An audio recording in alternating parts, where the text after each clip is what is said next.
Magandang araw, kaibigan. May i-DIY po ako ngayon. Ito po ginagamit sa pag-test ng mga backlight ng LED TV. Gagawa po tayo ng tester ng backlight using po ng transformer na maliliit. Kahit di po kalaki yan.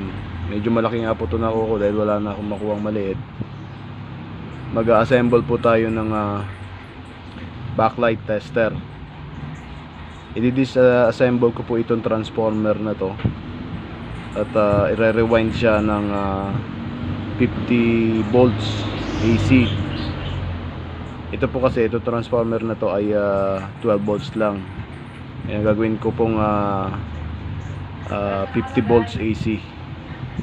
Kaya po kung meron po kayo available na mga transformer na may 24024, mga 2 piraso, pwede na po yun. I-series nyo lang po. Sa pagkakataon pong ito wala po akong ganon, kaya i-rewind ko po ito para gawing backlight tester o LED tester.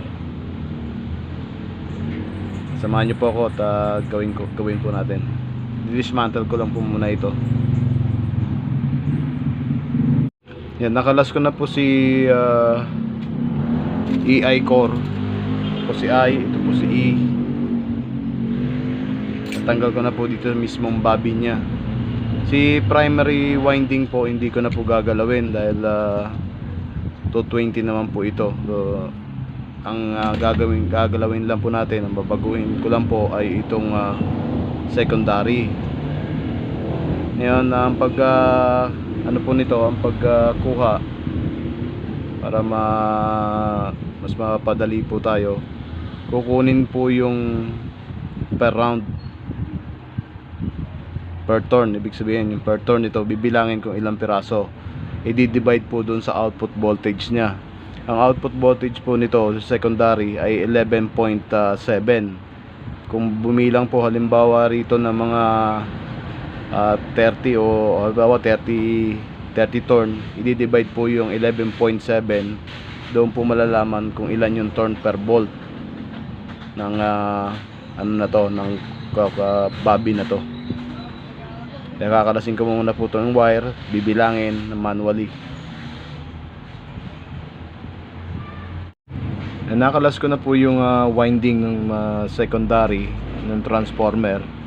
Ng output voltage niya po kanina ay 11.7. Ngayon ang nung nabilang ko po ang turn ng secondary ng transformer na to ay 79 turns. Ibig sabihin 79 na ikot do sa bobbin niya. Ngayon i-divide po natin yung voltage doon na yung output voltage niya kanina bago natin siya kalasin na 11.7. Lalabas po ang turn per volt niya ay 6.75 turn per volt. Ibig sabihin 6.75 na turn bago magkaroon ng 1 volt. 6 na ikot mahigit doon sa bobbin bago magkaroon ng 1 volt. Yun po yung turn per volt. Ngayon ang kailangan po natin na voltage sa gagawin po natin ngayon ay 50 volts AC. Yung 50 volts AC po ita-times po natin doon sa turn per volt. 50 times po doon sa 6.75 ay lalabas po ng 338 turn ang gagawin po natin doon sa secondary winding. Gagamit po tayo ng number 27 number 27 na magnet wire. Ang turn niya ay 338. Yan po yan. Ganun lang po siya ka-simple ang ginawa ko para hindi na po mahaba yung computation. Re-rewind ko po muna yung secondary para po may testing natin kung tama ba ito. Ito po na i-rewind ko na yung 338 turns na number 27 dito sa secondary. Kakabit na lang po ito para ma-testing kung ilang voltahe ang magiging output niya.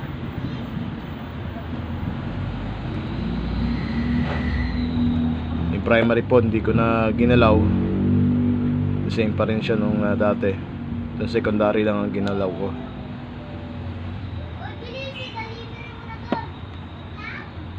Assemble ko na po yung core. Tapos ko na po mailagay si E-core.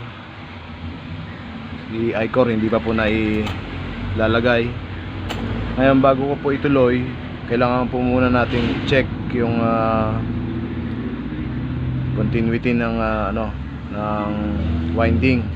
Baka nung pagkabit ng E-core ay sumabit po doon sa pinakagilid. Kaya kailangan po muna natin i-check yung resistance ng winding. Unahin po muna natin yung nakaset po ako sa ohms. Yung meter natin nakaset sa ohms. Check ko muna natin itong primary kung buo pa ba. May reading po 146.7 ohms. Try din natin yung secondary. Ang secondary niya po ay 8.7 ohms. Yan, i-check din po natin kung nag-ground o kumapit ba sa bakal. Baka mamaya nasugatan nga yung niya, yung pinaka wire niya. I-check natin yung isang prob nakalagay po mismo sa isang lead ng o isang wire ng secondary. I-check po natin kung mayroong ground, kung kumapit ba. Wala. Primary naman tayo, wala po. Ibig sabihin good na yung transformer natin na ilagay yung I-core.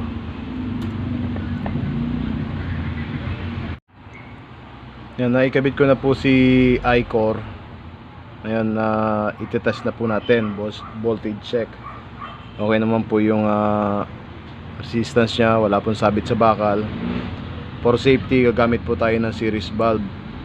Yung series valve po, ginagamit yan para safety ng transformer.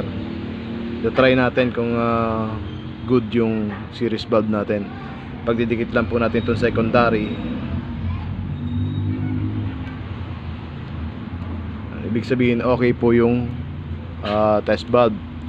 Hindi rin po nag-bright o hindi po umilaw yung mismong valve natin. Ibig sabihin okay po yung winding o rewind na ginawa natin. I-check naman po natin yung voltage ng transformer na ginawa natin, kung nakuha niya ba yung 50 volts na inaasam natin. Yun, sumobra ng 1.5 volts, 51.5 volts. Hindi na masama, okay pa rin yung ganyang kataas. Yung 51.5 volts, ita-times po natin yan sa 1.414. Lalabas po niyan ay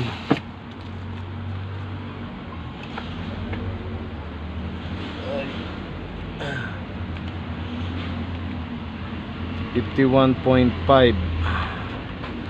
times sa 1.4141 equals to 72.82 volts DC. Kapag po rectified na yan, minus mo pa ng 2 volts para dun sa rectifier, yun po yung magiging output nya, 70 volts DC. Kapit naman po natin yung circuit para naman po doon sa ginagawa nating LED backlight tester. Kabit ko na po yung mga pyesa. Yan, natapos ko na po si backlight tester. Yan na po yung pagkakagawa sa kanya. Yung capacitor po, value ng capacitor ay 470 microfarad, 100 volts. Tapos yung pong bridge diode ay RBB-606, 6 ampere po na ano yan, na bridge diode. Ang connection po niyan ay para lang po na sa bridge rectifier po yung yung connection. Ang pinagkaiba lang pagdating po dun sa output, mapapansin niyo yung output niya sa positive side. Nilagyan ko po siya ng 3.3 na resistor na 2 watts. Doon po nakakonekta yung positive side nung pan-test natin. Tapos yung negative, yan po yung negative, diretso po doon sa negative side ng bridge diode tsaka ng capacitor. Nag-ready na rin po ako ng strip, ng LED strip na pwede nating testerin. Yan na po yan. Ito po yung gamit sa mga ilaw. Pwede rin naman po itong ma-testing gamit itong ginawa natin. Yung dulo po nung wire, yung negative side ng pan-test natin na to, tinap ko po sa test prob ng tester.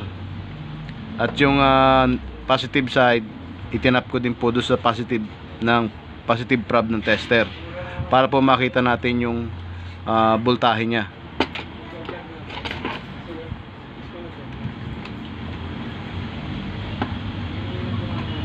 I-plug in ko po si transformer para makita natin yung actual na voltahe nung ginawa ko.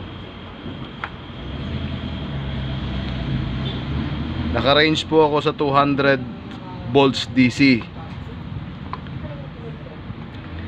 Ayan po yung reading niya ngayon, 68.1 volts. Yan po yung output nung transformer. Bali 4 volts po yung nawala dahil po dun sa bridge diode tsaka tong capacitor. Ito pong itong circuito na to, kahit po ipag-short niyo po si positive negative, hindi po magkakaroon ng diferensya sa dito sa circuit na to. Tingnan niyo po, wala kang ka-spark pag pinagdidikit. Pero 68 volts po yan DC, 68 volt DC. Pero wala siyang ka-spark. Makikita nyo, hindi po yan masisira kahit po magtagal na naka-short yan. Hindi po sisira tong natin, tong circuit natin. Yung 68 volts na yan, kung nakarekta po yan, 68 volts, pag dikit nyo pa lang niya, may na kagad, may spark na kagad. Ibig sabihin may shorted na kagad. Ito wala po kayo makikita na may shorted.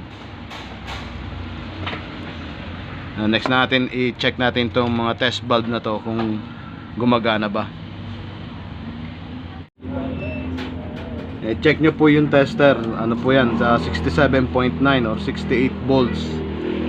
Magte-test po ako ng isang LED beads. Check nyo po yung monitor ng tester. Yan po yung voltahe nung LED beads.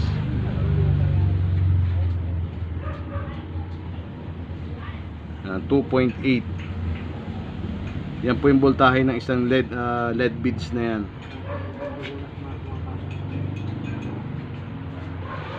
Po.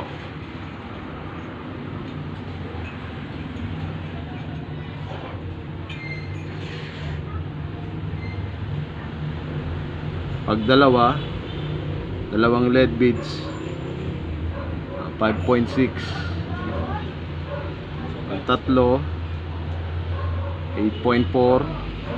Apat, 11.1. Pag marami, 38. 2, 4, 6, 8, 10, 12, 14, 16, 18, 19 na LED beads.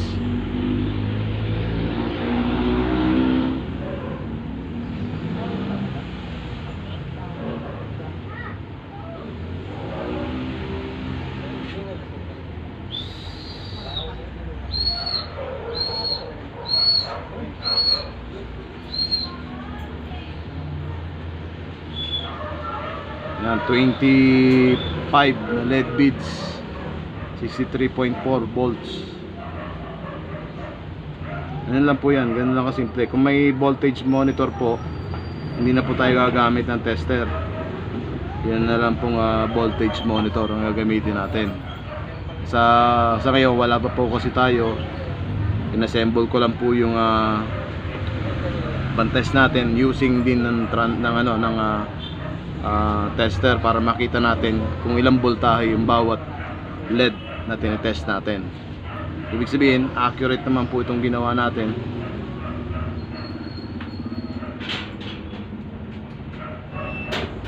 Parehas din po ito nung nabibili na LED backlight tester. Parehas din po siya. Kahit pag short, wala pong mangyayari. Buo pa rin. Kahit i-test ulit natin.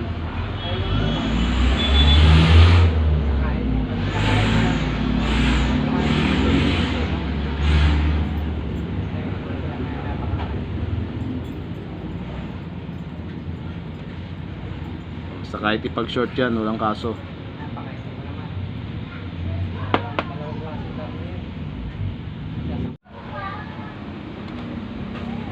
Doon sa diagram po nito, yung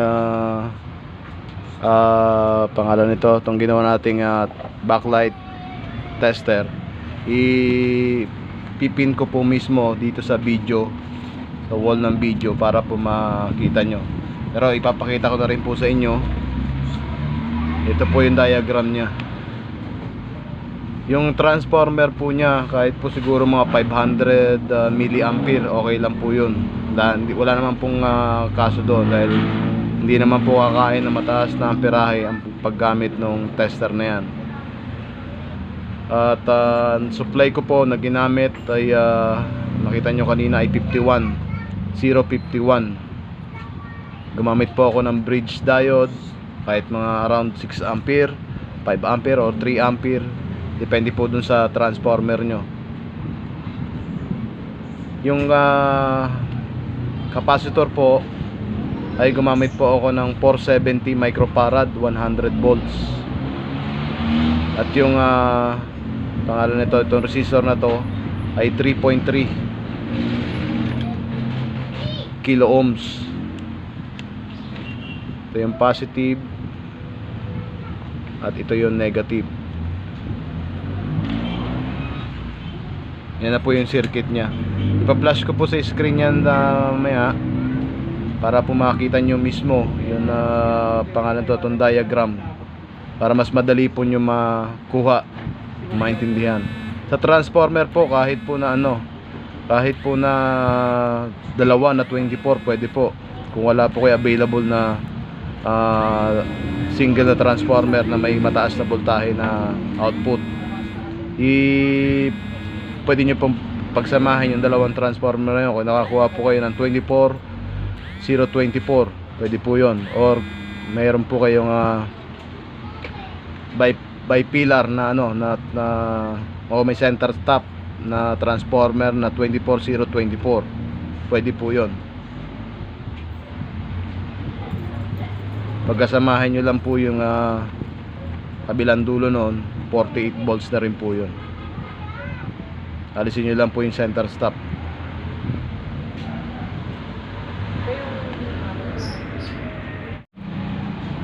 Bali, ang magiging kulang na lang po nito ay kaha nya, yung test prob na gagamitin, at yung socket ng test prob, at saka yung monitor. Nakabili po ako ng monitor sa online. Ang problema, hindi niya po kaya yung ganito kataas na voltahe, kaya maghahanap ulit ako ng voltage monitor. Lumalabas po sa reading niya hanggang 12 volts lang.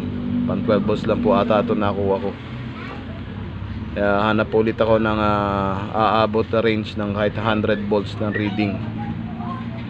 Kahan na lang po, test prob socket, at saka yung monitor. Yun na lang po yun. Ganito na lang po. Maraming salamat. Susunod po ulit ng mga video. Salamat po sa suporta.